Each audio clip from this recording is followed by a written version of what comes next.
गोव्यावरनं घरी आल्यावर खरंच इतके पस्तावले ना. हाय, मी स्नेहा आणि मी तुम्हाला सांगते आहे माझ्या लग्नाची गोष्ट.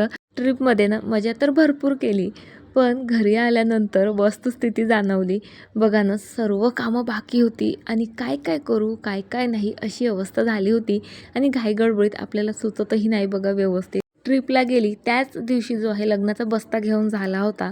त्यामुळे ना असा मन भरून बस्ता बघितलेलाही नव्हता. मग त्यावरची ज्वेलरी, ब्लाऊज शिवायला द्यायचे होते. भरपूर भरपूर गोष्टी बाकी होत्या. इवन चप्पल घेतलेली नव्हती खूप साऱ्या. आणि आता माझी अशी पंचायत झाली होती ना, लग्न काही दिवसांवरच येऊन ठेपलं होतं. म्हणजे तिथनं जास्तीत जास्त 11 ते 12 दिवस लग्न होतं. त्यात सोबतीला कोणीच नाही, कारण लग्नाचे आपल्या शॉपिंग व्यतिरिक्त भरपूर कामं असतात आणि आई त्यामध्ये बिझी होती. भाऊ जरी लहान होता तरी अगदी मोठ्या भावासारखं लग्नाच्या सर्व जबाबदाऱ्या त्याच्या खांद्यावर होत्या.